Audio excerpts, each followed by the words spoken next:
जेठानियों ने काटे देवरानी के बाल। कविता की रजनी नाम की बेटी थी जो कि बचपन से काली थी। साथ ही उसके बाल भी बढ़ नहीं रहे थे। दिखने में उसके बाल बॉयकट की तरह थे। उसके बदसूरत होने के कारण जो भी रिश्ता उसके लिए आता सब उसे ठुकरा कर चले जाते। इसी कारण कविता बहुत परेशान थी और इसी चिंता में वो चल बसती है। फिर जैसे तैसे आसपास के लोग उसकी नकली बाल की विग लगाकर उसकी शादी निर्मला के बेटे रुद्र से धूमधाम से कर देते हैं। तभी निर्मला अपनी छोटी बहू का गृह प्रवेश करती है। उसके अंदर आते ही 3 सुंदर अमीर जेठानियां कहती हैं, ओहो माँ जी, आप किस काल कोठरी को यहाँ उठा कर ले आई? जरा देखिए कितनी कल्लुमाई है। अरे आपकी तीनों बहू किसी अप्सरा से कम नहीं है और ये किसी कोयले की खान से कम नहीं है। मेरे तो समझ नहीं आ रहा देवर जी, आपने शादी कैसे कर ली इस काली लड़की से? भाभी, माँ ने मुझे इमोशनल ब्लैकमेल किया जिस कारण मुझे ये शादी करनी पड़ी। मुझे तो ये समझ नहीं आ रहा मैं किसे बताऊंगा कि मेरी शादी एक काली लड़की से हुई है। मेरा सब मजाक उड़ाएंगे। ओहो माँ जी, आपने हमारे प्यारे देवर जी के साथ क्या कर दिया?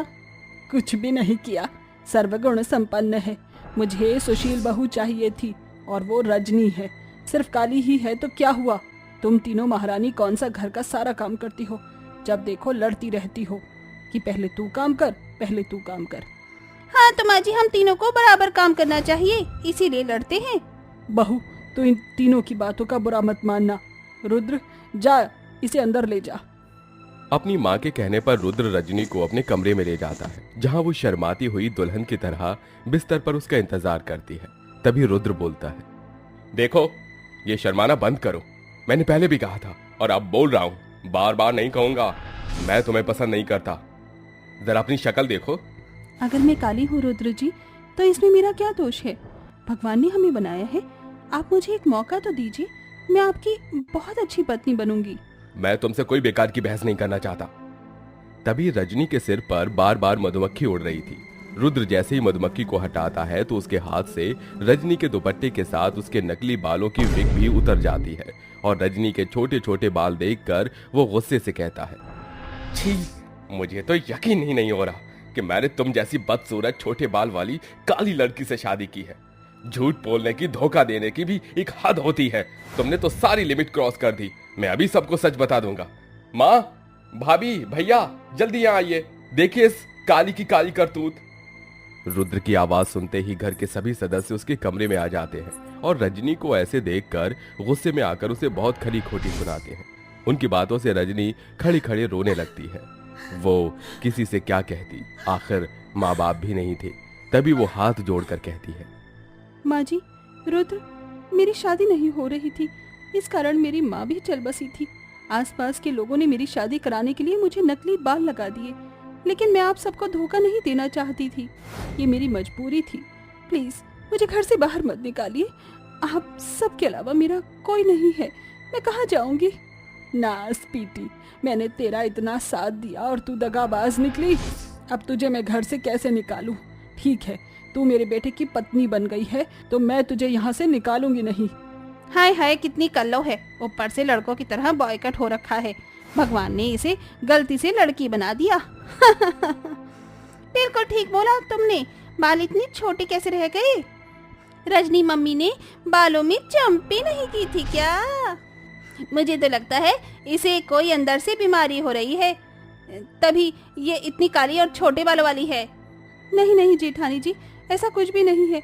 भगवान के लिए मुझे ऐसा कुछ मत कहिए, मुझे कोई रोक नहीं है। परकटी कहीं की। उसे ताना देने के बाद सब अपने रूम में सो जाते हैं। वहीं रुद्र सोफे पर सो जाता है। वक्त गुजरता है, रजनी अपने ससुराल की सारी जिम्मेदारी बखूबी निभाती है। उसके बावजूद सास और तीनों जेठानियां उससे बदतमीजी से पेश आती हैं। उसे इतना काम देती थी कि बेचारी काम करते करते थक जाती थी और खुद महारानियों की तरह तीनों जेठानियां ऑर्डर चलाती थी। तो वहीं तीनों सास बहू मिलकर उस पर अत्याचार भी करती थी। इतना ही नहीं, कालेपन और छोटे बालों का ताना भी दिया करती थी। पति भी खास प्यार नहीं करता था। एक दिन वो अपनी माँ की तस्वीर को देखकर रोते हुए कहती है, माँ, मेरा क्या कसूर था कि मैं इतनी बदसूरत हूँ, काली हूँ, मेरे इतने छोटे बाल हैं। ससुराल में भी कोई मुझे नहीं समझता है माँ, बहुत अकेलापन महसूस होता है। मैं मर जाना चाहती हूँ, आप मुझे अपने पास ले चलो।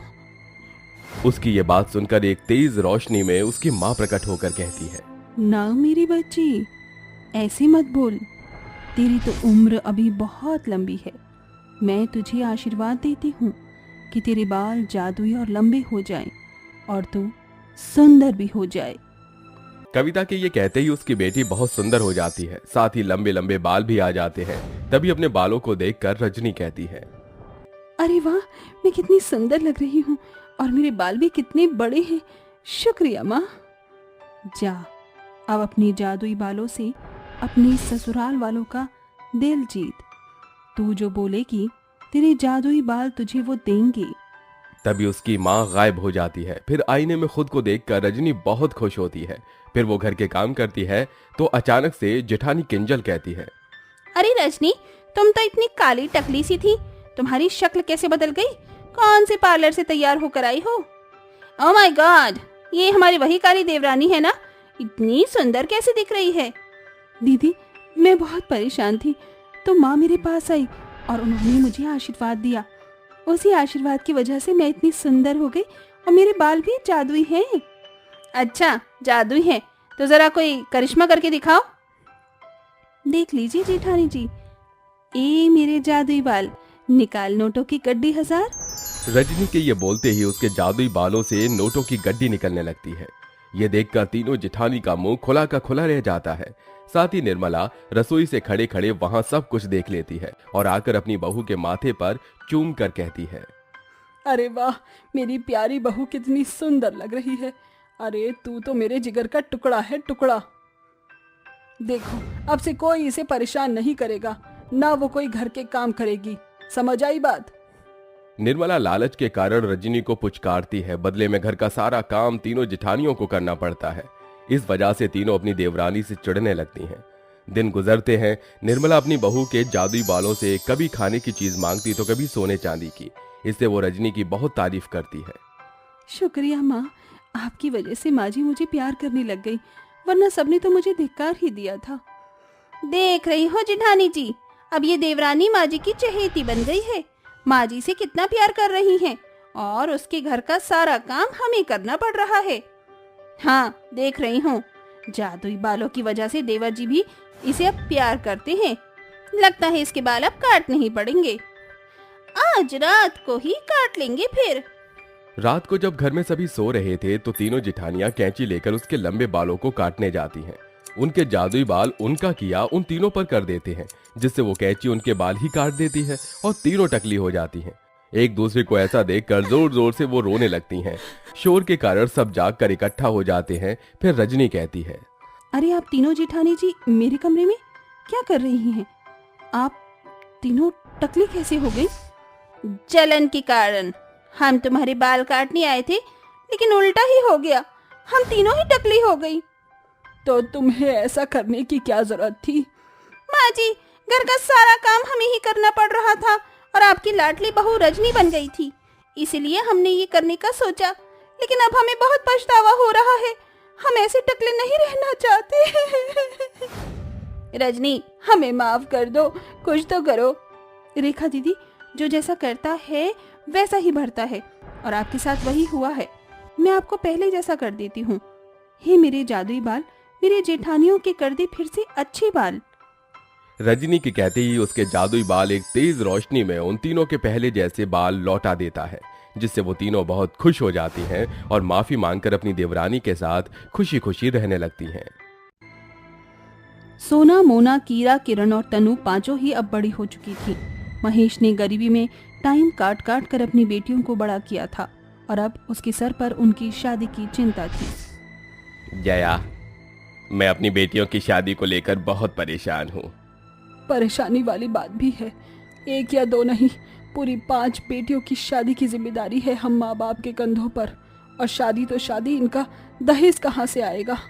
और तो और हमारी तो 5 ही बेटियां बिल्कुल काली हैं। इनसे तो कोई अमीर घर का लड़का शादी भी नहीं करेगा। अपनी बीवी की ये बात सुनकर महेश को कुछ याद आया और तभी उसकी सारी चिंताएं उड़नछू हो गई। क्या हुआ? अचानक ही आप बड़े खुश लग रहे हो। खुशी की बात है जया, यहाँ आओ, मैं तुम्हें बताता हूँ। विनय और महेश दोनों ही एक फैक्ट्री में काम करते थे और इसी तरह से उन दोनों में बहुत गहरी दोस्ती भी हो गई थी। अरे महेश, चल लंच के लिए नहीं चल रहा है? अरे नहीं नहीं, आज तुम लोग ही जाओ। क्यों? आज तेरी भाभी जी ने मुझे घर से ही टिफिन दिया है, बस इसीलिए। ओहो, तो यानी भाभी का बनाया हुआ स्वादिष्ट खाना तू अकेले ही खाना चाहता है? हाँ? हाँ? अरे नहीं नहीं, आजा तू भी खा और बता कि कैसा बना है। दोनों में इसी तरह बहुत ही ज्यादा पक्की दोस्ती थी। एक दिन विनय ने महेश से कहा, देख महेश, मैं आज तुझसे कुछ जरूरी बात करना चाहता हूँ। हाँ? मेरे 5 बेटे हैं और तेरी 5 बेटियां, तो मैं चाहता हूँ कि हम भविष्य में अपनी इस दोस्ती को रिश्ते में बदल दें और इसे एक नाम दे दे। मैं चाहता हूँ कि तू अपनी बेटियों की शादी मेरे बेटों से कर दे। विनय की बात सुनकर महेश बहुत खुश हुआ और उसने अपनी बेटियों का रिश्ता बचपन में ही पक्का कर दिया। अरे आपने इतनी जरूरी बात कभी मुझे क्यों नहीं बताई? बस कभी बताने का मौका ही नहीं मिला, लेकिन अपनी बेटियों का रिश्ता कहीं और पक्का करने से पहले मुझे एक बार विनय से पूछ लेना जरूरी है। फिर क्या था, महेश ने अपने दोस्त विनय से अपनी बेटियों की शादी के बारे में बात की। विनय भी शादी के लिए राजी हो गया, लेकिन दोनों ही परिवारों के स्टैंडर्ड में जमीन आसमान का अंतर था। विनय ने कंपनी डूबने के बाद दिमाग चलाकर अपना खुद का बिजनेस खड़ा कर लिया था, जबकि महेश कंपनी के साथ ही बर्बाद हो चुका था। वैसे मेरी इतनी हैसियत तो नहीं कि मैं तेरी गरीब बेटियों की तेरे जैसे अमीर परिवार में शादी कराऊं, लेकिन अपने किए हुए वादे के नाते मैंने पूछ लिया। अरे मुझे अच्छा लगा कि आज भी मेरा दोस्त है तू, और तू हमारे किए वादे की कद्र करता है। मुझे तुझसे कुछ भी नहीं चाहिए, तू बेफिक्र होकर अपनी 5 बेटियों की शादी मेरे बेटों से कर देना। दोनों दोस्तों में ही शादी की बात पक्की हो गई और कुछ ही दिनों बाद सोना, मोना, कीरा, किरण और तनु की शादी विनय के 5 बेटों के साथ हो गई। शादी के कुछ दिनों बाद विनय और उसके 5 ही बेटे अपने अपने कामों पर चले गए। अब घर में 5 बहुएं और सास ही थी। अरे कल्लो, चल आकर मेरे सर में तेल से मालिश कर। जी अभी कर रही हूँ सासू माँ। तुम 5 कल्लो कालों को देखकर तो मेरा जी मचलने लगता है। पता नहीं मेरे पति को तुम में क्या दिखाई दे रहा था जो उन्होंने मेरे इतने खूबसूरत बेटों की शादी तुमसे कर दी। अरे तुम्हारी शक्ल देखकर तो गंदी नाली का कीड़ा भी शर्मा जाएगा। बेचारी सोना कुछ भी नहीं बोल पाई और तभी कुछ देर बाद कीरा, किरण और तनु ने खाना लाकर टेबल पर रख दिया। माँ जी आइए खाना खा लीजिए। जानती हूँ, मुझे भी दिख रहा है, अब ज्यादा अच्छी मत बनो।